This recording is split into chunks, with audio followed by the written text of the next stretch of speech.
ازاي واحد كان بيصلي في الكنيسة لمدة 30 سنة يطلع هو نفس السفاح اللي مدوخ الشرطة بقاله 30 سنة؟ لا وكمان في الاخر يقع بسبب غبائه. اعملوا لايك وفولو وسيب لي الفيديو ويلا بينا نسمع ونشوف.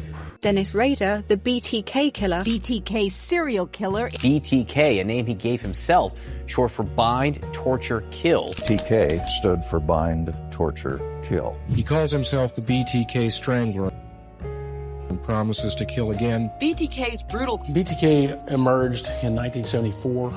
10 people and terrorizing Wichita, Kansas for decades.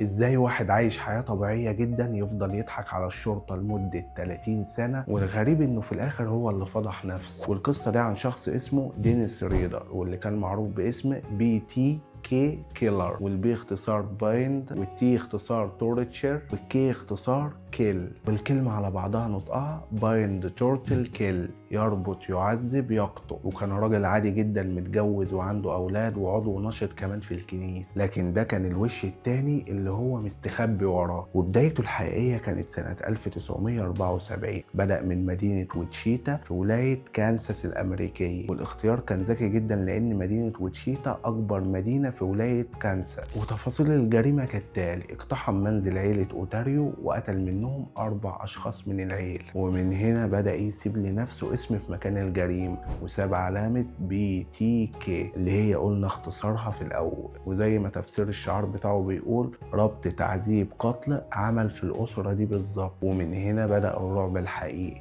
مش لأنه بس كان بيقتل، لا لأنه كان مستمتع بالموضوع. لكن الغريب إنه ما كانش بيختفي في هدوء، ده كان بيبعت جوابات للشرطة والصحافة. تخيلوا قاتل متسلسل بيبعت للصحافة والشرطة ويحكي لهم تفاصيل الجريمة اللي هو ارتكبها، ويكتب ويقول لهم أنا عملت كذا وكذا وكذا، وكأنه يعني بيقول لهم لو فيكم راجل يجي يمسكني. وما بين سنة 1974 ل 1977 ارتكب كذا جريمة بنفس التفاصيل، وكان برضه بيبعت للصحافة والشرطة، وكأنه عايز يبلغ الناس إن هو اللي عمل كده وعايز الناس تعرفه، يعني كأنه بيدور على الشهرة. وآخر رسالة بعتها السفاح ده كانت سنة 1978، وبعدها اختفى تمام، وما بقاش بيحصل جرائم قتل بنفس النمط اللي هو كان بيعمله ولا رسائل بتتبعت للشرطة لمدة 30 سنة. الناس ساعتها افتكرت إنه مات أو سافر أو اختفى للأبد، وده التفكير الطبيعي اللي بيفكر فيه أي حد. لكنه يرجع تاني سنة 2004 ويبعت رسالة تاني للصحافة والشرطة، لكنه المرة دي كان باعت صور لجرائم قديمة ارتكبها وباعت تفاصيل أكتر، وكأنه بيقول لهم إن أنا لسه موجود ودي كانت فترة استراحة محارب. وفي سنة 2005 بعت للشرطة فلاشة من اللي هي فلوبي ديسك، اللي هي قبل اختراع الفلاشة اللي احنا نعرفها في الوقت الحالي، وسألهم الأول هل تقدروا تعملوا لي تتبع وتوصلوا لي عن طريق الفلاشة دي؟ والشرطة ردت عليه قالت له لا. لكن طبعا الشرطة كانت بتكذب، لكن الحقيقة إن الفلوبي ديسك كان فيها بيانات مخفية، والملف اللي كان عليها كان مرتبط بكنيسة، ومن هنا قدروا يوصلوا لاسمه الحقيقي. وفي نفس السنة قدروا إنهم يقبضوا عليه، واتضح إن هو شخص عادي جدا وموظف حكومة وعضو في الكنيسة كمان، واتقبض عليه واعترف بكل جرائمه، وكان شايف نفسه إن هو شخص مسيطر، يعني كان باصص لنفسه نظرة مخرج أو كاتب، هو اللي بيبدأ القصة